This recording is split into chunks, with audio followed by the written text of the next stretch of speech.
Welcome back to Booze, Bros, and Cars, your favorite podcast about booze and cars. And we're your hosts. I'm Eric. And I'm Nick. All right. And of course, for tonight's podcast, it's only going to be myself and Nick, obviously.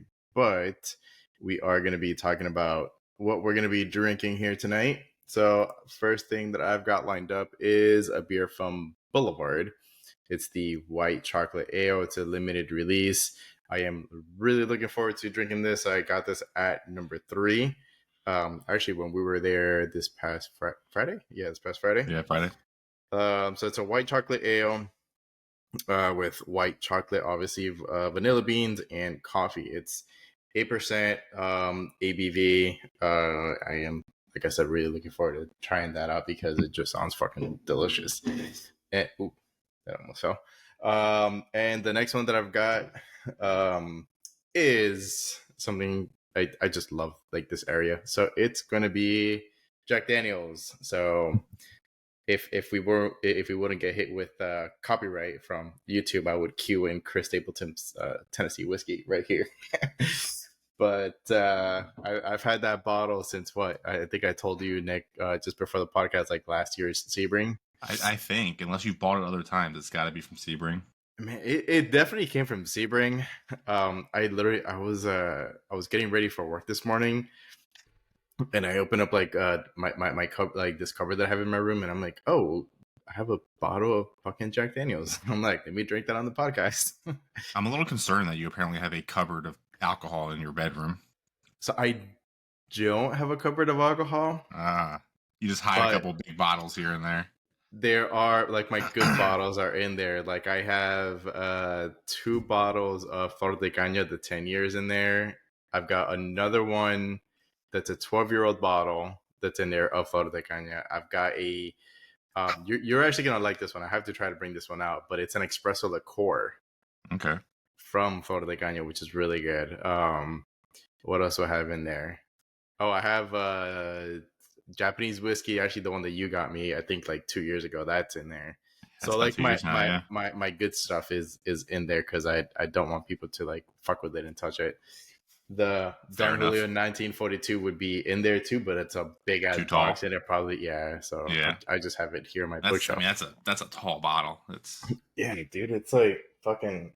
Hold on, I've pulled out the bottle a couple times, but this is like, yeah. I have to back up for you to see it. It's probably like what, like at least fucking like 20 plus inches.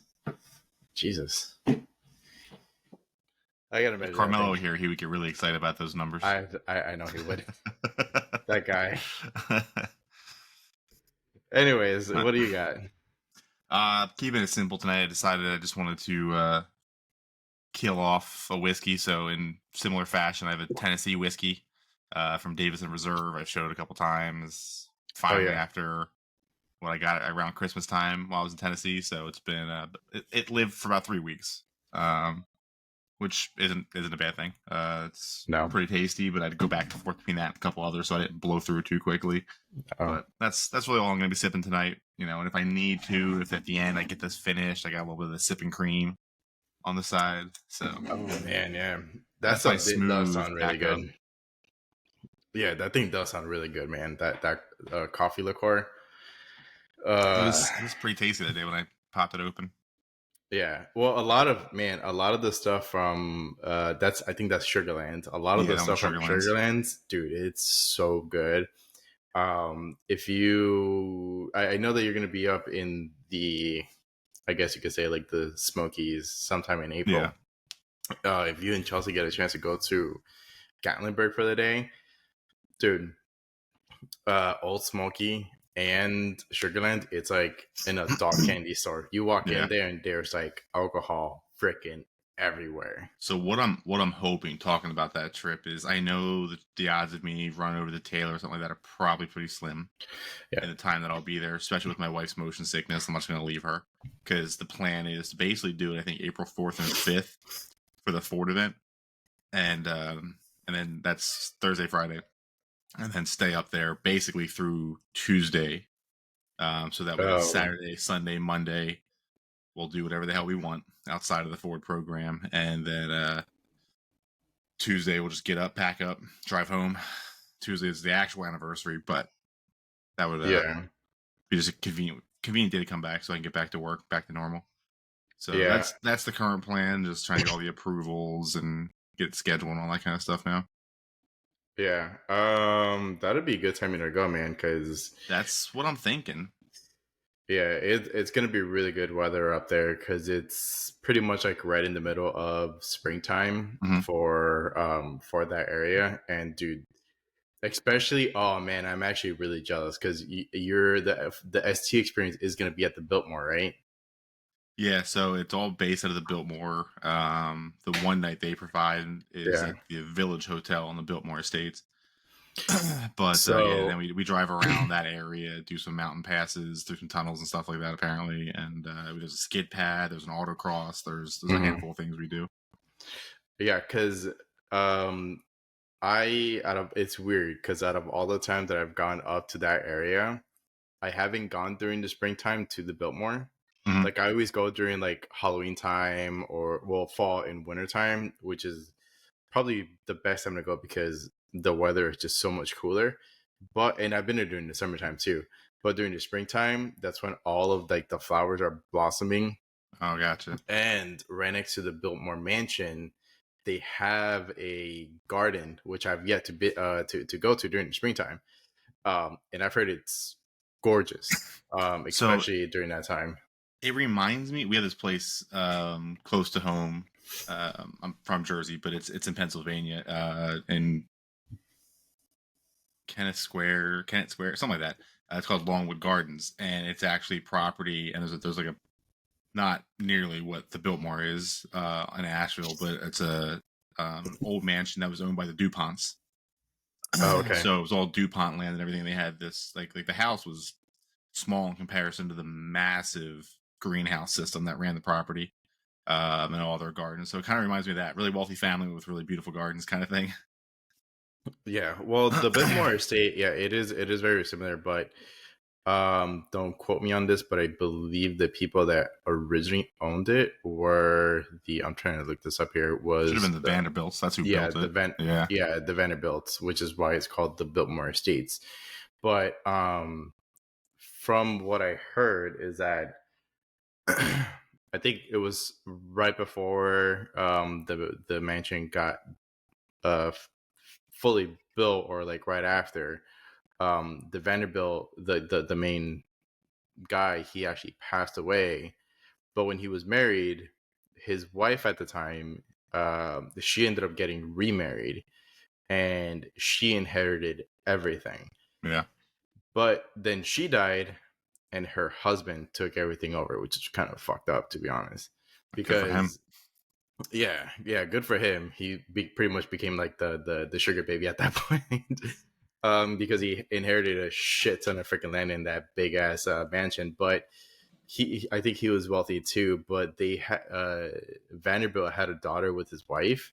The daughter didn't get anything because her stepfather pretty much took everything, which kind of sucks. Scandalous, dude. Yeah, I don't know. It's that house has kind of like a crazy history, but if you get a chance to do the tour, I don't know if you're gonna get a tour of the mansion like with your ST experience. Part of it, if I remember correctly. Yeah, you should definitely do it. Because Chelsea would love they have like a bunch of dining rooms, which I feel like she would actually really like, but they have a library that reminds me of. It's like a mini version of like Beauty and the Beast or something. Yeah. Where it's got like the spiral staircases and stuff, and it's got like the bookshelf. Like yeah, and it's got like the bookshelf with like the rolling ladders and stuff. She keeps asking to build or something like that, or have something installed. I'm like, where, on what wall? The wall the TV is. Just take out the TV and everything else. Like what?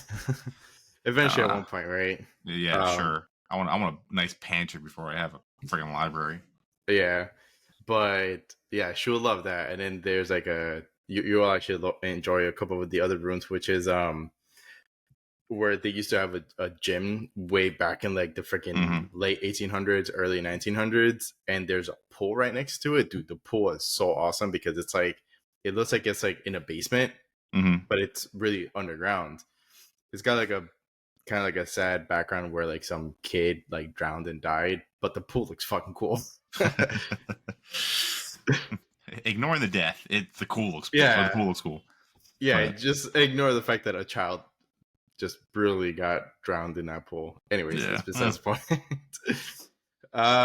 Anyways, back into Sebring talk. So there is a quick update that we were talking about last time, that because WEC is not going to be there this year, we were kind of talking about a couple of races. So they finally confirmed that one, the Spec Miata races were going to be coming back, which I'm excited to see, because the last time that I saw the Spec Miata races was back in 2015. Yeah, it's been a while. Yeah, it was the first year that me and Mike went, and it was funny because as soon as me and Mike got to Sebring, we literally parked, because we took his speed 3. We parked at turn 7, and we hauled ass to the mound, because literally all you hear are just a bunch of bumblebees just fucking just booking it. So they're coming back, but unfortunately, the one race that we were kind of hoping for, the historical class, is not coming back. But I know that they have a race at the end of the year at Sebring, I think. Oh, like right? Maybe. Yeah, the HSR race, I think, or the HRS race. Honestly, if we don't see him at Sebring this year or at the 12 hours, I might just shoot for that. I kind of want to see. It's not like it's a bad trip up. Yeah, exactly. So yeah, there's that one quick update. Excited to hear the little bumblebees running around the track again. Yeah, especially we'll be doing a lot of like live videos, or record the cars and just post them on social media so you guys can hear those. So they sound funny as shit, but they're really cool races, especially compared to all the exotic stuff running. Oh yeah. All right, and then there are a couple other things that we did want to talk about. One of them, Nick, you've been eyeing, right? Is this the one that you've been eyeing for a while, or it was the N65, I think, that you were eyeing. Well, the N75 is the one that everybody hopes, or 74, sorry, N74 is the model that everybody hopes they make. That internal people have kind of hinted that they may actually produce it. But the new Ioniq 5 it was on my radar for a little bit because of its size. I was thinking about the EV thing. I think I was still working for Capital One at the time, driving around. So I was like, one of those could be a cool daily driver.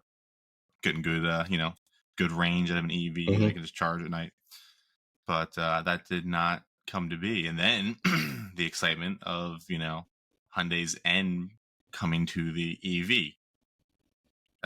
First debuted I think they did it on the Ioniq 5N, and then they did the Ioniq 6N, and now what's this new guy called again? This new test bed that they're doing? It's the Ioniq NX. I'm sorry, Ioniq N NPX1, which is the Ioniq 5. Correct. But it's like a fully carbon fiber spec'd out freaking car. All the downforce, all just like everything they could do. I mean, and I didn't read the article thoroughly. I kind of skimmed over it, and basically what I gathered from that was, hey, this is we have these rolling labs for performance. This is our rolling lab for testing, factory aero and the tuning potential of our EV cars. So, I mean, it's kind of cool to me, as much as we complain about the EVs and Tesla's got the Plaid, which I finally got to drive one of those this past week. I'll tell you about that depreciation nightmare.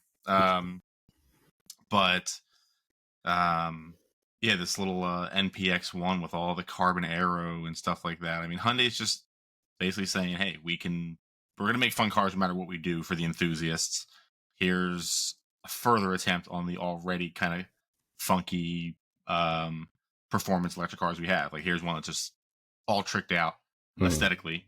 And they make it sound like they're going to test these things out and potentially offer them on cars in the future. So I don't know, but it looks somehow beautiful, but also just mean as hell at the same time, even though it's just all black and muted colors. And Like it's not like it's flashy or anything. It just looks pretty cool.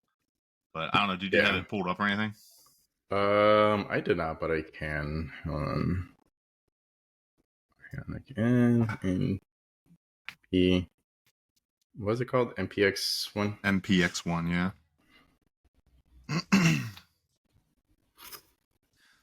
Yeah, it's there's a video like N performance. Yeah, something here it is. Experimental one. I can't remember. It stands for something. I just can't remember what it stands for. Yeah. Okay. Here it is. Hyundai Ioniq 5N NPX1 concept. This thing looks badass. I'm not gonna lie. If they do release this thing, which apparently right now it's saying that it is a concept for this, right, dude, it's gonna be a really sick ass car. I mean, we kind of briefly talked about the Ioniq 5. I think it was like a few podcasts ago. I'm a fan of it, especially with the retro style headlights and the gamer style like taillights, because they look very pixelated and yeah. It reminds me of like a old school Game Boy. Yeah, no, it kind of exactly like that. Like it's wild. I mean, it's and you have to remember too that they make it look like this small sporty hatchback, and it's not giant, but because of the way the battery layout is and stuff like that, they say the interior volume almost matches the Hyundai Palisade, which is their full size third row SUV, or CUV technically, where the exterior is about the size of a Hyundai Tucson. So one of their on the smaller spectrum SUVs, but still a decently spacious 5-passenger SUV. Yeah. So when you consider it's actually about that big, and they've just slammed it to the ground and just made it look so aggressive and mean, like almost like it's going to swallow up GTIs around the Nürburgring, which it probably could. Like that's what it gets. They show this thing almost the size of like a 4-door GTI. When realistically it's a little bigger. It just looks so low and sleek the way they designed it, which I think just kind of adds to Hyundai being like, "Hey, hold my beer, watch this." I think it's got drift mode and stuff like that in these ends. Like, yeah, where's the battery located on this thing? Because you said the battery replacement for it's a platform. Yeah, so what they do is it's what a lot of them are going to. That the whole lower floor is basically for the battery, which is why it's flat. Because that's the nice thing on the EVs. You don't have drive shafts, right? The motors are at the wheels. So you don't have a drive shaft. You don't have a transmission tunnel. So the floor is totally flat. Excuse me. Which allows these things to have like potential like swiveling seats, reclining seats all over the place. Center console can move from the front to rear. Like it's just funky because there's just nothing in there, and they have so much space because of that. Nice. I mean, honestly, we've shared our thoughts about EVs here before. Let me stop sharing this real quick. We've obviously shared our thoughts about EVs in the past, but I'm not gonna lie, there's something about the Hyundai Ioniq. I would buy one, or the Ioniq 5. Yeah. I would buy one. I'm a big fan, especially that funky green color. I don't know what it's called. It's like that grayish greenish color. You know which one I'm talking about? Yeah, I don't know. It was like cyber. I can't remember off the top of my head. It is pretty cool looking. Yeah. Hyundai's been one of the first ones I think to do some fun like off-white grayish kind of colors where you're something basically it's basically primer with a gloss coat over it or something like that. Yeah. And I mean, yeah, sure, but that's kind of been the style. I mean, look what they did. They did it on the Telluride, and people loved it. It was the Wolf Gray, they called it. They put it on the Veloster, they called it Race Gray. Race Gray. They put it on my G70 that I used to have, and they called it Siberian Ice, but it had the same paint coat as Race Gray with a different clear coat. Yeah. I mean, they put on so many different things, these funky colors, and now they're putting on the new Ioniqs, like a similar kind of gray tone type color. I mean, it's just proven to be a winning equation. Well, I feel like Hyundai is releasing really, really nice colors, because they even had, what was that color? Was it the GV80? Is that right? The GV80? The smaller SUV? That had that. Or the bigger SUV is the GV80. Yeah, it's like the big boy. Yeah. Yeah, and they had that. It was like a flat green color. Was it that one? Nah, that's the GV70 you're thinking of. So the Oh yeah. GV70, Okay. it's called Brunswick Green, I think it was. That's a Funny dope enough, color. I almost bought one of those Oh, okay. in the matte green before the Explorer ST. I I think I actually remember that. submitted both deals to banks, and at the end of the day, it came down to I got the better interest rate on the ST. That was kind of the ultimate decision at the end of the day. I got a better interest rate on the ST at the time because that's when the rates were all starting to go through the roof as the Fed was bumping everything because of inflation. And yeah, ended up with the ST for more space, which ultimately was better because I don't know how I would have fit two dogs in the hatch of a GV70. Yeah, That would have that's true. been quite tough. There's actually something you made me think of because we were talking about colors the other night. Playing Yeah. around with Porsche 911s, and there is this new color. I don't know why I just thought about this because you're talking about cool colors. There's this new color that's going to be coming out on the Genesis GV80 Coupe, which we've never really discussed this a whole lot. I would absolutely love to rock one of these. The the odds probably aren't in my favor realistically, but it is a just badass car. Technically in the US it's still listed as a concept, but there is a lot more information already out there for one of the European sites. Mm-hmm. Yeah, it's wild, and instead I'm struggling to find the correct website, but I wanted to show you the actual color on this thing and how wild it looked. Because what was it that when I was talking about Ruby Star, I think it was. Um, Was that for the Porsche? yeah, Porsche had that Ruby Star, and I don't know why I'm thinking about this, but for some reason, this thing kind of reminds me of that. Well, There we go. the one color that you and I were like eyeing the hell out of yesterday. I'll pull it up too. Actually, I'm gonna build it while while you're looking that up because I feel like I just need to share this thing because holy hell, it was. And it's funny too because you and I literally just built this shit just for shits and giggles. It wasn't even Yeah, supposed to be like a real thing, and we're like, holy crap, this thing looks freaking badass. I know, right?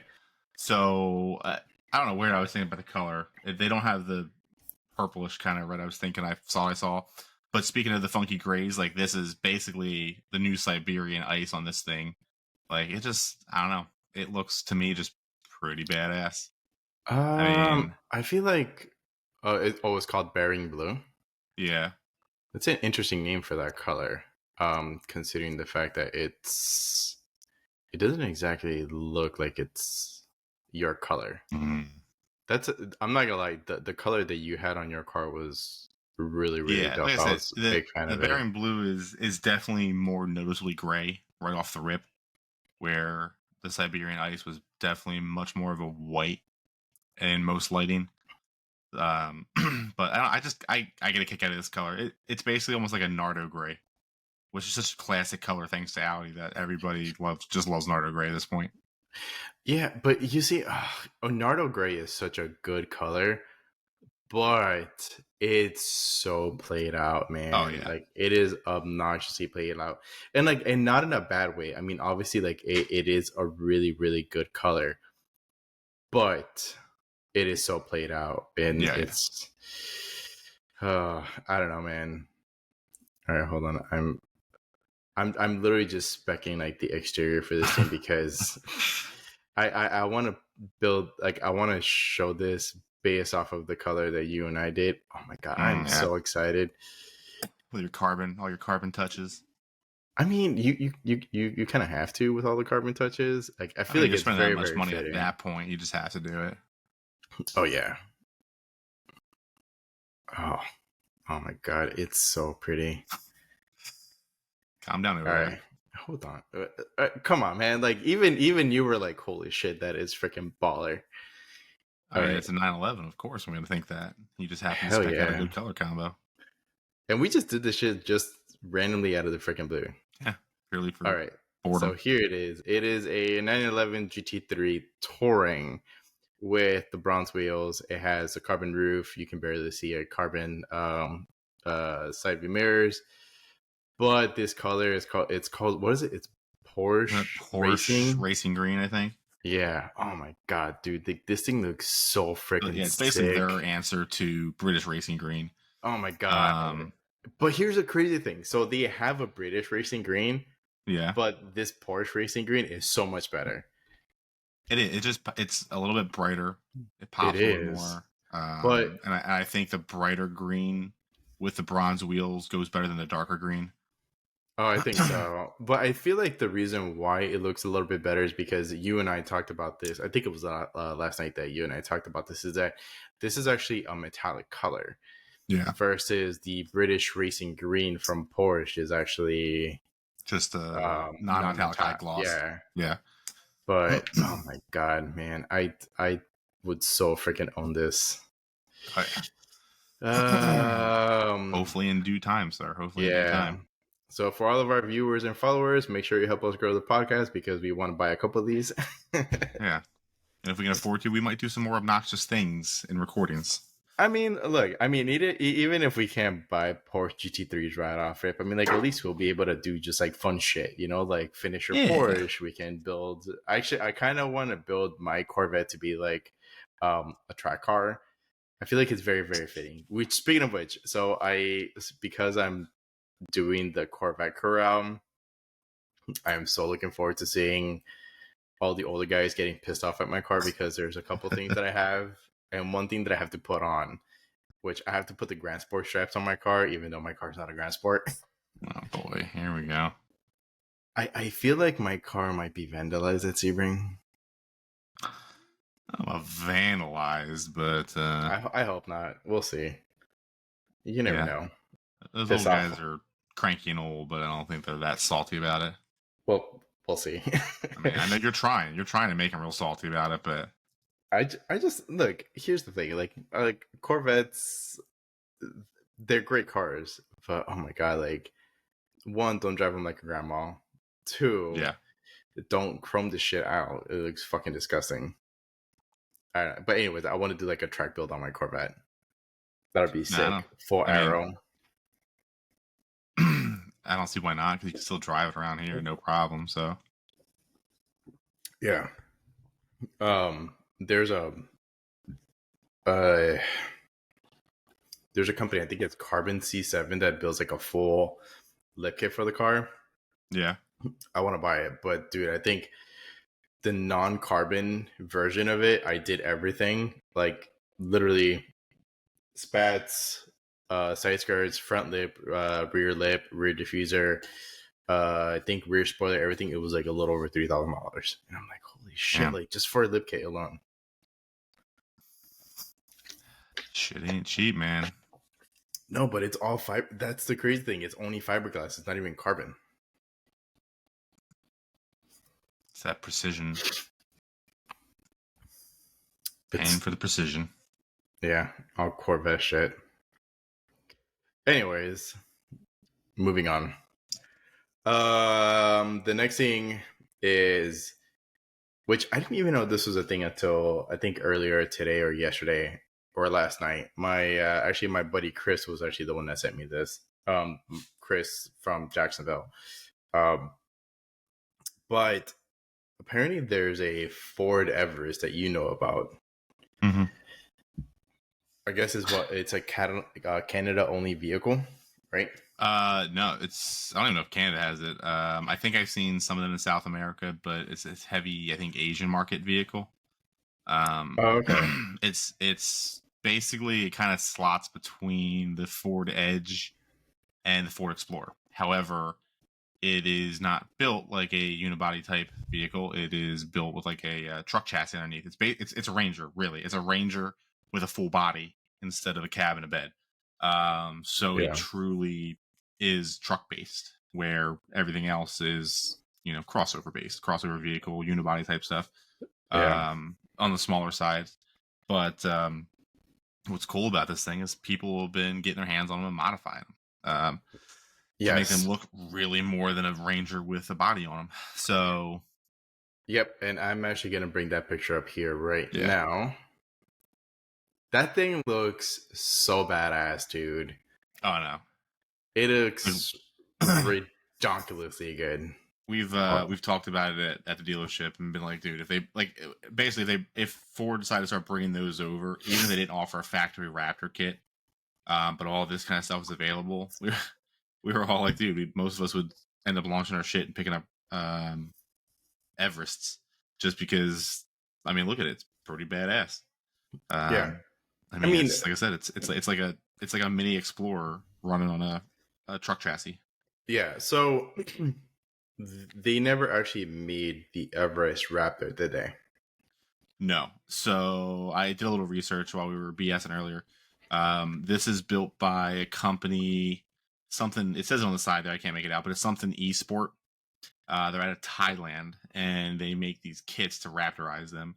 I don't know. I don't know what the performance changes are, but they do these bigger body flares and stuff like that. The aggressive hood, and the Raptor style grill, which like probably came right off of a Ranger Raptor. Um, so and then they lift wheels, tires. So they doctor them up and basically make their own version of a Raptor. Yeah. It's kind of a shame that they didn't bring this thing here to the US because I'm not gonna lie, I would probably end up scooping one of these up because if this is on a truck chassis, I'm assuming it can actually tow. It should be able to. It should be able to do what a Ranger can do. And I think the new Rangers are like 7,500 pounds or something like that. Really? Yeah. Damn. So it's and we were talking about it today. Like, do we think if all hypothetical, if they started bringing these to the U.S., like, would it eat into Explorer market? Yeah, I mean, maybe a smidge. Will it eat into your other trucks? Probably not. The one thing smaller than an Explorer is the Edge. Well, the Edge dies after this year, so there's going to be a hole in the lineup.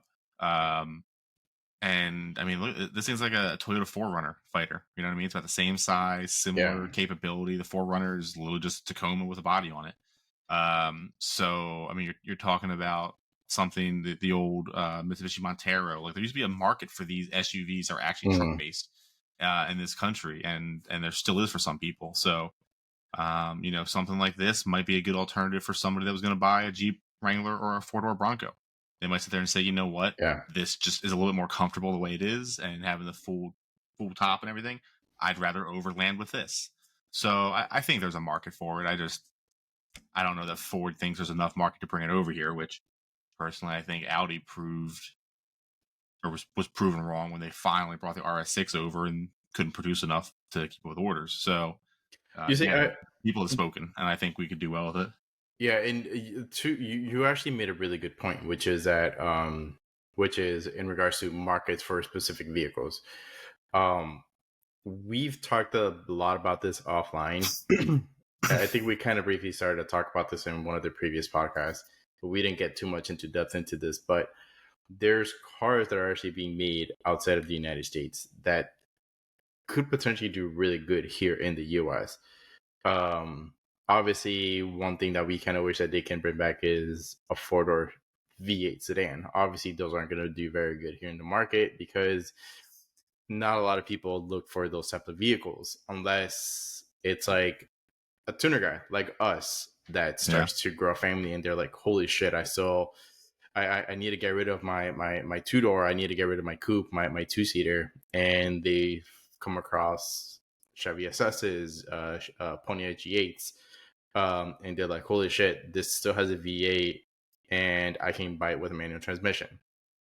Like those are obviously like rare occasions, but I feel like vehicles like the Audi RS6 Avant and vehicles like this would do pretty well because, to be honest, a lot of people, they don't need massive vehicles, especially if it's just like, husband, wife with one kid. You don't need a massive vehicle.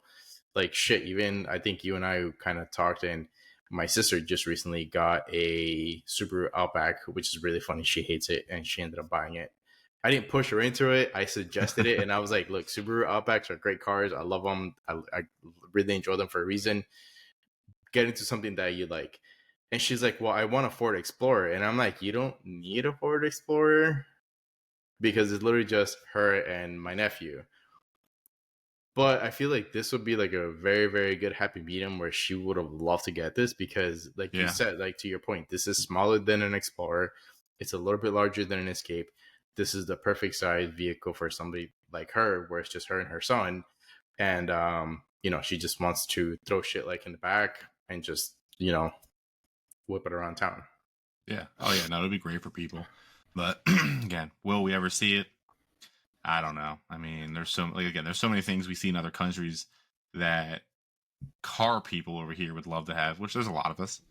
Oh Whether yeah, it be all the hot hatches in Europe for all the brands that are owned by other major companies that we have here, that they don't bring those over and stuff like that. Like I always look to Audi for a lot of this because everybody always wants RSs and wagons. The RS3 is a wagon over there. The RS4 could be a wagon over there. The RS6 was only a wagon anywhere. And then we get the most expensive one. The RS6 Avant is the one they give us, not like an RS3 wagon or Avant that might be 70 grand. No, they give us the $130,000 wagon, which again, it's done really well. And I would still frankly love to pick a 2-3-year-old one up when my Explorer lease is done. yeah, as my next step, because it still gives me plenty of room for the kids and the dogs and the wife. So, and it's twin turbo V8, so why the hell not? So yeah. it's again, anything's possible. I just gotta be ready to pony up like 75-80 grand probably by then. Yeah, Yeah, man, those cars are. it'll be a nice payment. Yeah, those cars are so badass too, man. Like the RS6 Avant's, like holy shit. There's just such good vehicles. Yeah, I don't know. One day, someday I'll be able to pull some crazy shenanigans and just whip those around all Lee and Collier County. All goes well. Oh yeah. Speaking of Collier County, you said that you won't be able to go, but Cars on Fifth is coming up really, really soon.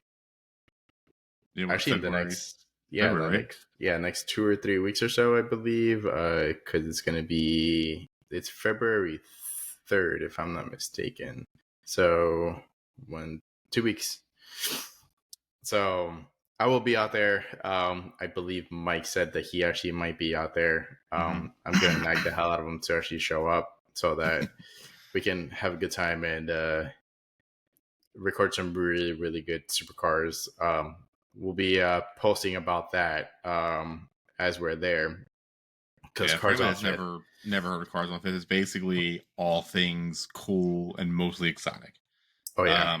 Like I couldn't go last year, but the year before I was able to go, being that it was on a Saturday, and they did. They announced the Ferrari Club. And I want to say it was just the Naples Ferrari Club. It wasn't the Collier County. It was the Naples area Ferrari Club. Mm-hmm. They had 140 plus cars from one city's club present. Like, so to give you an idea, that is how much money is in that area and the kind of cars that are out there. 140 Ferraris just from private owners in one city. And it's not like it's New York City, it's Naples, Florida. I mean, there's Bugattis. There was a McLaren Speedtail there from the guys over at Naples Motorsport. I mean, there's just some awesome stuff. Yeah, so that's one event that I mean us who's building cars, just either myself or the other guys. But we're gonna do that. There is another event that I want to go to. I can't remember what it's called, but I'll let you know, Nick. You're definitely going to want to go to this one because pretty much, as far as I heard, last year, which was like mid 2023, there was 17 Koenigsegg's. Oh, shit. There was like 13 to 17. So I can't remember what it's called. I'll let you know because you're definitely going to want to go there. Because if there's 17 Koenigseggs there, you can only imagine what other types of cars there are there. Yeah. So yeah, we're definitely gonna be going to shit like that. But that one is down in Miami though. I've got to find and see which one it is. But anyways, I'm excited to go there because I definitely want to go check out some cars and possibly network down there with a few people that I think are gonna go. But anyways, aside from that, let's go ahead and do a quick beverage recap here. I'll go ahead and kick it off with the Smooth Tennessee whiskey. It's really good. Jack Daniels. Can never go wrong with that. Real smooth. It's just like their normal sour mash Tennessee whiskey that you can just buy from off the shelf.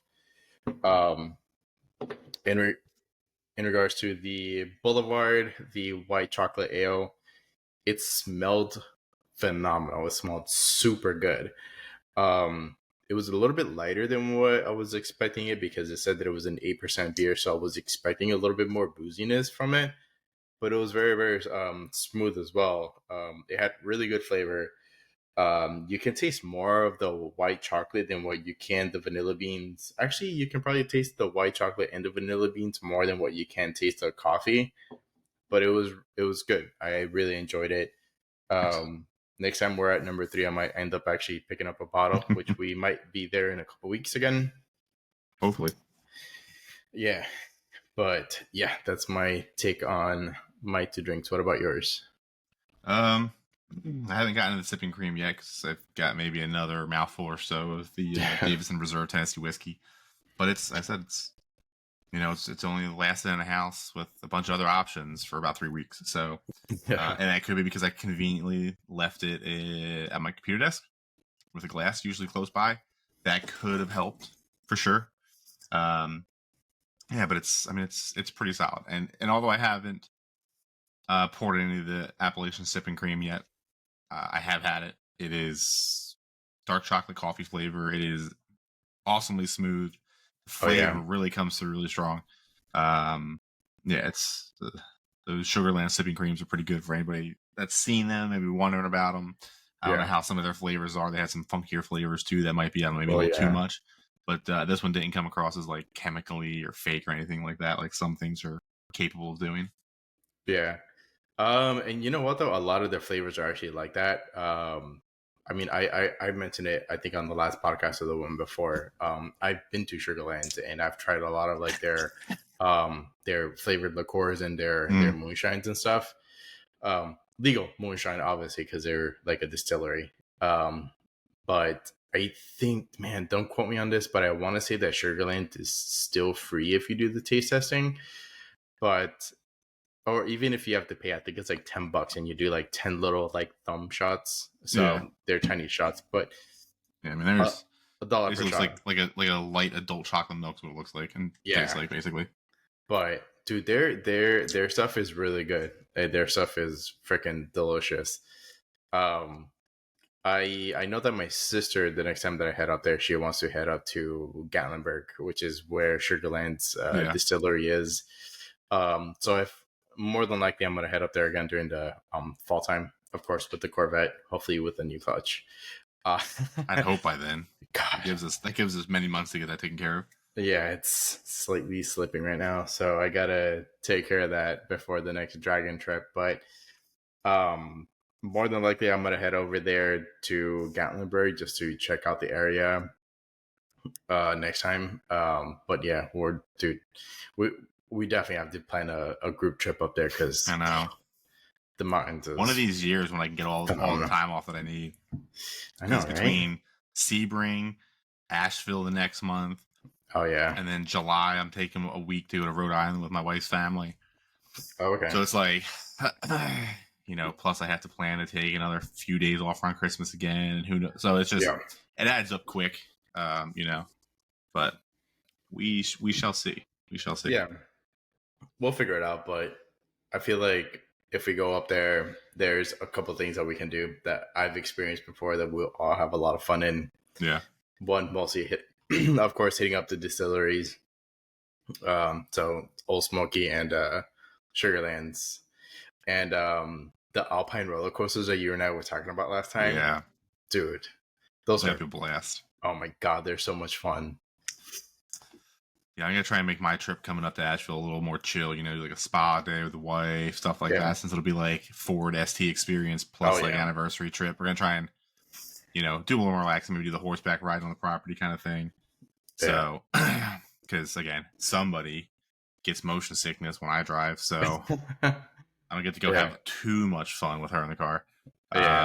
Even when I hit the mountains in Tennessee, I got up early while she was still asleep and the kids were still asleep, hopped in the car and probably woke up the whole neighborhood as I was leaving. But Yeah, no, it's an unfortunate problem that Yeah. she has. Yeah. So Well, I mean, she can fight that with either what is that, Dramamine or something. Dramamine, or if she Yeah, doesn't want to take that, there's always I like to just eat like pure peppermint. candy Oh, okay, because yeah. because that actually helps with motion sickness. But when you're up there, if you want to find like really cool places, just text me. You said that you want to go to Burial. There's like so many Oh, places yeah. I could recommend that are within. Honestly, you don't have to move your car. You can literally walk to every place that I could That's recommend to you. dangerous. I know. I'll end up having to leave my car there in Uber and back to the Airbnb or hotel wherever we're staying that night. I mean, at that point, you might as well just whatever hotel or Airbnb that you're staying at, just Uber to there and then just Uber back. Yeah. That's what my goal is. I'm thinking I want to find where all the cool shit is and find an Airbnb close to just all that. And then that way we'll get up there, hopefully, like I say, Wednesday night, Airbnb it up, go to the Ford thing, stay that night at the Biltmore property, Village Hotel, get up, Yeah. finish the Ford thing, and then go back to our little home base and go from there. Yeah, to give you, hold on, let me see if I can find it real quick because I can show you real quickly where it would be, where you're gonna go to, because especially at Burial. Hold on, let me see if I can find it real quick because it's Burial is in what is called the South Slopes of Asheville. Mm-hmm. And there's so many, and it's really funny as I'm saying Burial, it pops up on the map. Thanks. While you're doing that, I'm gonna bring this car up that I saw earlier that I feel like it's for JDM and you need it. Oh, hold on. Let me. Oh, okay. What is it? What you got? It's a hearse, the Toyota Crown hearse. What? I mean, I would be down to get a Toyota Crown, but not the hearse Toyota Crown. That seems just a little funky. Yeah, just a little bit. Yeah, they had a handful of fun things that I Hold found on on. there. That's Hold on. Go interesting. back. Hold on. Go back into the ad. I need to look at a Okay. picture. Oh, it was the inside all. Yes. Yeah, let me find it again. I want to see that. The inside looks nice as hell. I gotta find it again. I forget where it was. They have a lot. Oh, there it is. They have a lot of shit running. Man, cars and bids and all the crazy shit you can find there.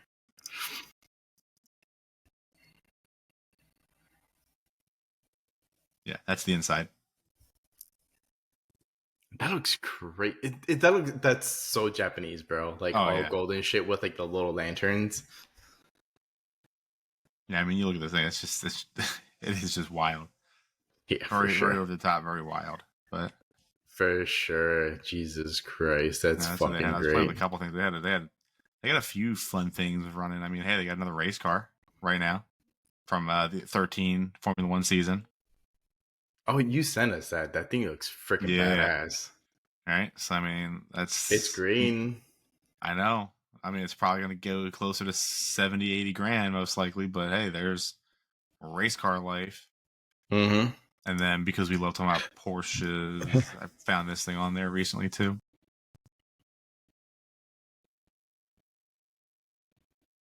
Like, bro, an 07, and it's already up to $304,000.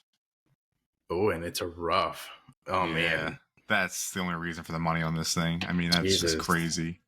Do you remember when rough was like a big thing back in the video games? Because Porsche wouldn't sign the contract with like any video game maker because they're like, no, our cars don't want shouldn't be on video games. And then they're like, oh, let's just put them in anyways as roughs. Yeah. All right, hold on. Let me show you this real quickly, and then I'm not sure. Can you see Google Maps right now? Yeah. Okay, so you see where Burial is right down here? Yep. Okay, so you can literally, so there's an entrance back here for Burial, and then there's an entrance up here. So when you go in through this door, this Eulogy, this is like the main shop. So that's like their club, isn't it? No, that's a shop. Oh. So like if they might have like an upstairs area. Oh, they do have an upstairs area. That's a club. But if you go to so like the first floor is like where they have like the shop and stuff. So if you buy like any beer, it's like down here. Okay. So, but if you like, are like under here, like under this little canopy. It's awesome. And then up here too, there's like a little roofing area. But if you keep walking this way, so if you go out the back and you walk this way, here's Green Man. And then if you walk around this corner and you go this way, right next to here where it says Vortex, there's Catawba Brewing Company right there. Okay. Which Catawba is really good. You keep walking up this way, and you're gonna come across. Wait, hold on. Oh, wait, not this way. Yeah, keep going back past this way. Here's the one gin distillery that I told you about, Chemist. Right. So Chemist is here, and then here is Antidote, and then you can see that Funkatorium is here, which Funkatorium is owned by Wicked Weed. But if you walk down this road, hold on. Walk down this road, and then you walk up this road this way. It's a little bit of a hike, especially because it's going uphill. You get to... Oh, right here. This is Wicked Weed. Is this Wicked? No. Oops. No. Go to the right. No, it's over here. I know Wicked Weeds. I saw it. Oh, did I pass it? Is it over here? It's down just a tiny little bit. Oh, right here it is. There. Yeah, here's the brew pub. So this is where I went to, and I actually had like the beer with the with the food, and I had the tour here. So there's that place. But then if you back up even more, it's really not that far. Like it looks like it's far because there's maps. But if you if you go back to this side, which is where Funkatorium is, if you walk up this way, where is it at? It's a little bit down here. There's like a bar down here. This one, level 256 classic bar. I have not gone here yet, but pretty much they have like a ton of video games and shit. Oh, nice. Yeah. And then up down this way is right here is the Thirsty Monk. So, okay. Dude, I mean, like literally within walking distance, everything is like right there in the slopes of Asheville. That's why I love that area, dude. Like you can literally just dangerous place to live, man. Fucking walk around and just get hammered drunk. And a lot of those buildings that you saw, they have like apartments up on top. So if I ever did move up there, that's where I would move to, and literally just fucking park my car and just fucking walk to every bar. Don't blast. Yeah. Oh my god, dude. I don't blame you. Yeah. Don't blame you one bit. Yeah. And on that note, that's all the time that we have here for today. Thank you guys for listening. Thank you guys for watching. We appreciate all of our viewers and all of our followers. Don't forget to savor your brews and hit the road responsibly. Also, don't forget to hit the like button, comment, share, subscribe, all the good stuff. Stay tuned for more content, and we'll catch you guys on the next podcast episode. Cheers.